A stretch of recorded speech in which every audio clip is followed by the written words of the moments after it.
வள்ளுவ நாட்டை ஆண்ட ஒரு மிகப்பெரிய மன்னன் தான் திருவள்ளுவர் அப்படின்னு.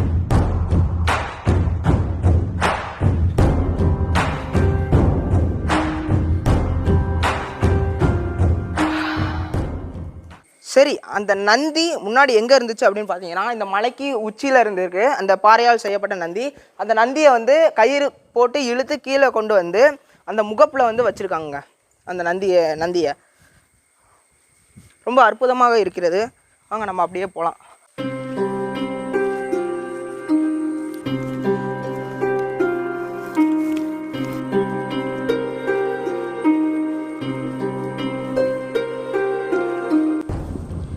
மேலே வந்து இங்கே இருக்க அந்த ஐயா வந்து மேலே அழைச்சிக்கிட்டு இருக்காங்க, மேலே ஏதோ காட்டுறதுக்கு.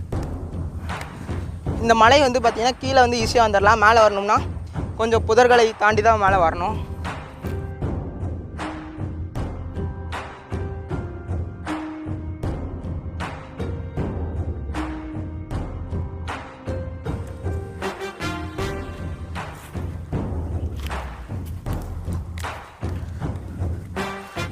ரொம்ப இயற்கை சூழ்ந்த மிகவும் அழகான இடங்க. சுற்றி பாருங்க. இந்த இடம் வந்தீங்கனாலும் வந்து ஒரு அட்வென்ச்சராக இருக்கும். நீங்கள் வந்து ஆன்மீகத்தை தாண்டி ஒரு அட்வென்ச்சர் வேணும் அப்படின்னா இந்த இடத்துக்கு கண்டிப்பாக வரலாம். நான் செப்பல் போடாமல் தான் ஏறிட்டு இருக்கேன். மேலே ஒரு முள்ளு செடி கூட இல்லைங்க. ரொம்ப அருமையாக இருக்குது. அங்கே பார்த்தீங்கன்னா தெரியும், மேற்கு தொடர்ச்சி மலையுடைய அழகான ஒரு இது வியூ ரொம்ப அருமையாக இருக்குது. இங்கே வந்தீங்கன்னா இந்த இடத்தையும் பார்க்கலாம். இது ரொம்ப அருகில் தான் திருப்பரப்பு அருவியும் இருக்குது. வந்து அப்படியே பார்த்துட்டு குளியலை போட்டு போகலாம். நான் சொன்னேங்க இல்லைங்க, அந்த நம்ம நந்தி இருந்த இடம் விக்ரம வரகுண பாண்டியரால் செய்யப்பட்ட அந்த நந்தி இருந்த இடம். மேலே பார்த்தீங்கன்னா இங்கேயும் வந்து ஒரு சிவன் இருக்காருங்க. இது வந்து இங்கே பார்த்தீங்கன்னாலே தெரியும், மலையாளத்தில் எழுதியிருக்காங்க. மேலே வந்து தமிழ் இருக்குது, கீழே வந்து மலையாளம் இருக்குது. மேலே வந்து பார்த்தீங்கன்னா பாதம் இருக்குது, சிவபெருமானுடைய பாதம் அப்படின்னு அந்த ஐயா சொல்கிறாங்க. பார்த்தீங்கன்னாலே தெரியும், சிவபெருமானுடைய பாதம். இங்கே ஏன் மலையாளத்தில் எழுதியிருக்காங்கன்னு பார்த்தீங்கன்னா, இந்த இடம் வந்து முன்னாடி வந்து கேரளா பார்டரில் தான் இருந்திருக்கு. இப்போ வந்து தமிழ்நாட்டு பார்டருக்குள்ளே வந்துருச்சு. இங்கே வந்து பார்த்தீங்கன்னா ஒரு கல் இருக்குது, சிவலிங்கமாக வழிபட்டுட்டு இருக்காங்கன்னு நினைக்கிறேன். இங்கே பார்த்தீங்கன்னா நம்ம அப்பன் சிவபெருமான் இருக்காருங்க. ரொம்ப அருமையான இடங்க. சுற்றி வந்து பார்த்தீங்கன்னா வனம் சூழ்ந்த ஒரு அழகான ஒரு இடம். இங்கே வந்து நந்தி இருக்காரு.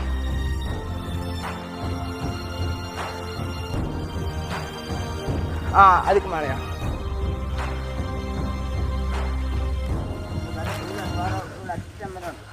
ஆமாம். சரிங்க. இங்கே இருந்து தான் நந்தி பகவான் பாருங்க. இங்கே இருந்து தான் அங்கே வந்து இழுத்துட்டு போயிருக்காங்க. சரிங்க. இங்கே பார்த்தீங்கன்னா சுனை இருக்குங்க. எல்லா குன்றுலையும் சுனை இருப்பது போல் இங்கேயும் சுனை இருக்குது. நிறைய மீன்கள் இருக்குது. ரொம்ப ஆழமான சுனைங்க. சின்ன பிராயத்தில் விழுந்துட்டு. சரிங்க தாத்தா. உள்ளே விழுந்துட்டாராமா சின்ன வயசில் இருக்கும். என்றைக்குமே வத்தாதான். சின்ன வயசில் இருக்கும்போது உள்ளே விழுந்துட்டாங்களாம். ரொம்ப இந்த அயனி மரத்தில் இந்த குரு உண்டு இல்லையா, இந்த குருவை கழுவி சின்ன பிராயத்தில் ஒரு 8 வயசு இருக்கும். இங்கே இருந்து 2 இருந்து எனக்கு அண்ணன் அந்த சைடில், நான் இந்த சைடில். இப்போ இந்த கழுவிட்டு இருந்தோம். இப்படி குருவை கழுவிட்டு இருந்தோம். எனக்கு சங்கடம் பெருங்கட்ட பறையும்பா. சரி. அவனுக்கு நம்ம எழுச்சி உடனே அவன்ட்டு பேக்கு தட்டி ஞாங்க விழுந்துட்டு கை இப்படி உயர்த்தினால கை ஓகே. அப்படியே தப்புதான். கீழே வந்து அன்னைக்கு போக்கு. அவங்க வந்து அவங்களும் அவங்க அண்ணனும் வந்து துவைச்சிக்கிட்டு இருந்தாங்களா துணி. அப்போ வந்து இவர் வந்து கீழே விழுந்துட்டாராமா. அவர் வந்து மேலே கையை ஏற்றினதுனால அவர் உயிர் தப்பிட்டார். அவர் வந்து காப்பாற்றிட்டாங்க. அதான் இவர் சொல்கிறாரு. அதனால் இது ரொம்ப ஆழமான ஒரு சுனைங்க. ஓகே வந்து பார்த்தீங்கன்னா தீர்த்த குளமாகவும் விளங்குது. எனக்கு தெரிஞ்சு இவங்க வந்து இங்கே குடைவரை கோயில் கட்டும்போது எல்லா குடைவரையிலையும் பார்த்தீங்கன்னா தெரியும், நான் தென்காசியில் வீரசிகாமணி குடைவரை பார்த்தீங்கன்னா தெரியும், அங்கேயும் வந்து இந்த மாதிரி சுனை நீர்கள் இருந்தது. இங்கேயும் அதே மாதிரி சுனை இருக்குங்க. இதை வந்து அந்த காலத்தில் வந்து பூஜை செய்கிறதுக்கோ எதுக்காச்சும் பயன்படுத்தியிருப்பாங்க. ரொம்ப அருமையாக இருக்குங்க இந்த இடம். மேலே பார்த்தீங்கன்னா தெரியும், அந்த கயிறு போட்டு இழுத்ததற்கான அந்த தடயம் தெரியுது, இந்த நந்தியை இழுத்ததற்கான ஒரு தடயம் தெரியுது. இதுக்கு போகலாம் வாங்க. இப்போ வந்து நம்ம அந்த நந்தி இருந்த இடத்துக்கு வந்து நம்ம போகலாம். அந்த கயிறோடைய தடம் தெரியும், இங்கே பார்த்தீங்கன்னா தெரியும், அந்த கயிறு போன தடம் தெரியும். அவர் காட்டுறாங்க அந்த தாத்தா, பார்த்தீங்கன்னா தெரியும். கீழே சுனை நீர்கள் அங்கங்கே இருக்குது. ரொம்ப ஈரப்பதமாக இருக்குங்க இந்த இடம். ரொம்ப நீங்கள் மேலே போனால் வெயிலாம் அடிக்காது, வெயில் அடிக்கிற மாதிரி தான் இருக்குது. ஆனால் இங்கே ரொம்ப குளிரான ஒரு சூழ்நிலை தான் இருக்குது. இப்போ பார்த்தீங்கன்னா தெரியும், இங்கே கயிறு போன தடயம் தெரிகிறது. அப்படியே நம்மளும் அது கூட சேர்ந்தே போகலாம். இங்கெல்லாம் யாரும் வந்துடாங்க, ஏன்னா ரொம்ப மேடான ஒரு இடம்.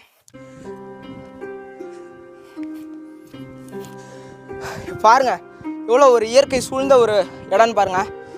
இங்கே பார்த்தீங்கன்னா ஒரு மேற்கு தொடர்ச்சி மலை. நான் சொல்ல மறந்துட்டேன், இந்த குடைவரை வந்து பார்த்தீங்கன்னா 6, 7ஆம் நூற்றாண்டுகளில் இந்த இடம் வந்து பார்த்தீங்கன்னா சமணர்களுக்கான வாழ்விடமாக இருந்துச்சு. அதற்கு பிறகுதான் இது வந்து சைவத்தலமாக மாற்றப்பட்டது. இது வந்து ஒரு குறிப்பிடத்தக்க ஒரு விடயம்.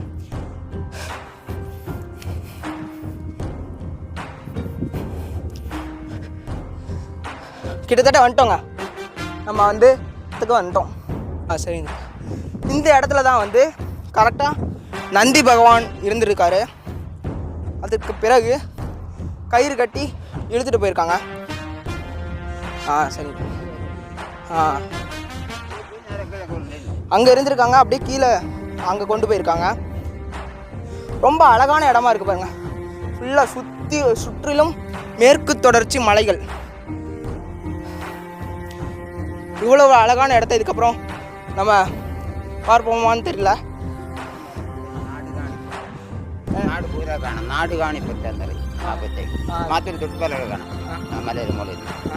இந்த மலைக்கு பேர் வந்து பார்த்தீங்கன்னா நாடுகாண பொத்தை அப்படின்னு சொல்கிறாங்க.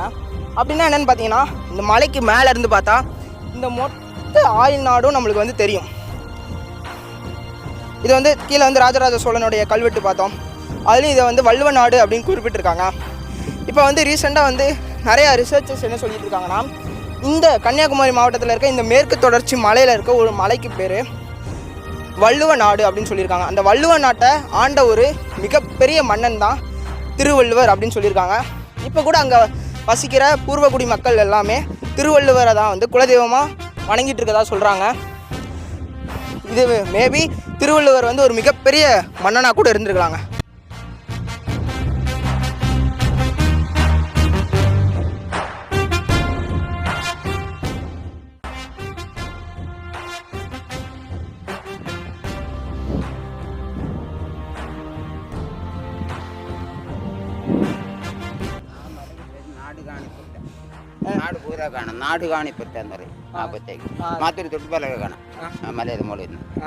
இந்த மலைக்கு பேர் வந்து பார்த்தீங்கன்னா நாடுகாண பொத்தை அப்படின்னு சொல்கிறாங்க. அப்படின்னா என்னென்னு பார்த்தீங்கன்னா, இந்த மலைக்கு மேலே இருந்து பார்த்தா இந்த மொத்த ஆயுள் நாடும் நம்மளுக்கு வந்து தெரியும். 7 ஏக்கர் திட்டளவு. சரிங்க பாட்டி. 4000 ஆண்டுக்கு பழக்கமுள்ள குகை கோயில் தான் அந்த நடுவில் இருக்கக்கூடிய குகை கோயில். சரிங்க சரிங்க பாட்டி. சரிங்க பாட்டி. 4000 ஆண்டு பழக்கம். ஓகே ஓகே பாட்டி, ரொம்ப நன்றி பாட்டி.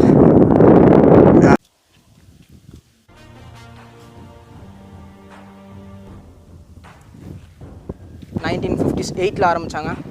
அந்த ஆக்டின் படி இது பாதுகாக்கப்பட்ட ஒரு இடம்.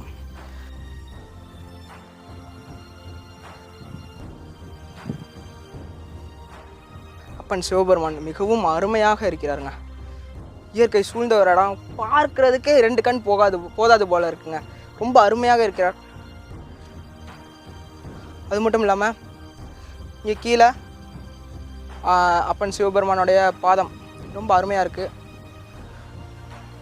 ஓடி ஓடி ஓடி ஓடி உட்கலந்த ஜோதியை நாடி நாடி நாடி நாடி நாட்களும் கழிந்து போய் வாடி வாடி வாடி வாடி மாண்டு போன மாந்தர்கள் கோடி கோடி கோடி கோடி என் நிறைந்த கோடியே. ஓம் நம சிவாய ஓம் ஓம் நம சிவாய ஓம் நம சிவாய ஓம் ஓம் நம சிவாய ஓம் நம சிவாய ஓம் ஓம் நம சிவாய ஓம் நம சிவாய ஓம் ஓம் நம சிவாய. தென்னாடுடைய சிவனே போற்றி, எந்நாட்டவர்க்கும் இறைவா போற்றி போற்றி. திருச்சிற்றம்பலம், தில்லையம்பலம். ஓம் நம சிவாய. அவங்க அப்படியே ஆரம்பிக்கலாம், அவங்க அப்படியே கீழே போகலாம். மேலே வந்தீங்கன்னா செருப்புடம் வர முடியாது. நான் செருப்புடாமல் வந்திருக்கேன். கீழேனா சிவபெருமான், அப்பன் சிவபெருமான் இருக்கார். ஆனால் செருப்புடம் வர முடியாது. ஏன்னா வந்து பார்த்தீங்கன்னா இங்கே நிறையா உள்ளே என்ன இருக்குன்னு தெரியாது. ரொம்ப புதர்கள் நிறைந்த ஒரு இடமா இருக்குங்க.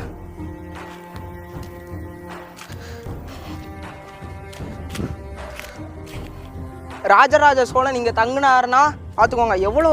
அவரே வந்து இயற்கையில் வந்து மயங்கி போயிருப்பார் இந்த மாதிரி ஒரு இடத்துல. அதனால் தங்கியிருக்காரு. அதுக்கான சாட்சி கல்வெட்டும் கீழே இருக்குதுங்க. ராஜராஜ சோழன் தன்னுடைய பிறந்த நாளை கொண்டாடிய இடம், அற்புதமான இடம், இயற்கை சூழ்ந்த ஒரு இடம் அப்படின்னு சொல்லலாம். தமிழ்நாடு, கேரளா அந்த எல்லைக்கோட்டில் இருக்குது. நான் இந்த இடத்துக்கான லிங்க்கு, கூகுள் மேப்ஸோடைய லிங்க் வந்து கீழே டிஸ்கிரிப்ஷனில் கொடுத்துருக்கேன். மறக்காமல் முடிஞ்சால் வந்து பாருங்கள்.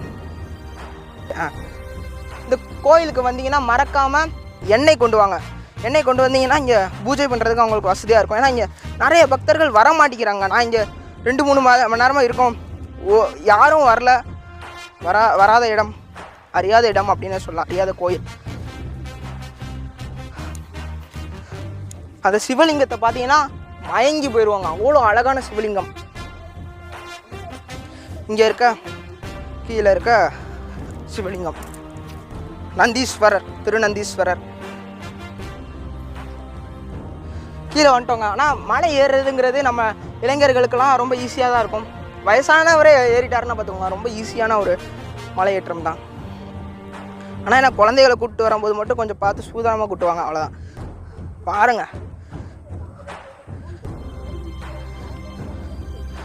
பாருங்கள் இங்கே ஒரு நீரோடை, ரொம்ப சின்ன நீரோடைங்க. வழுக்குது கீழே. இந்த மாதிரி மழை வர காலத்தில் மட்டும் கீழே பார்த்து வாங்க, லைட்டாக கால் வச்சாலே வழுக்குது. இயற்கையாக அமைந்த நீரோடை.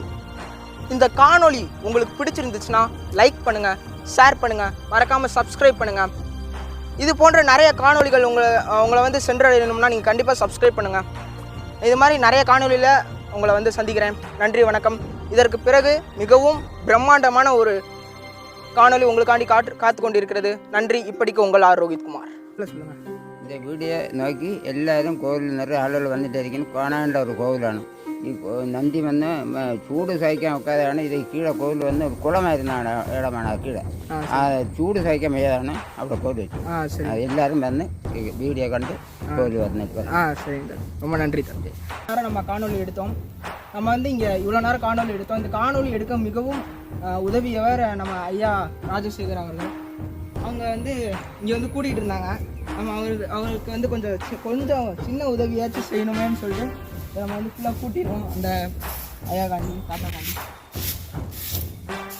இதெல்லாம் முன்பொரு காலத்தில் ராஜராஜ சோழன், முதலாம் ராஜராஜ சோழன் தஞ்சை பெரிய கோயில், உலகமே வியக்கும் தஞ்சை பெரிய கோயில் கட்டின ராஜராஜ சோழன் தங்கிய இடம். இது நம்ம கொடுத்து வச்சிருக்கணும்.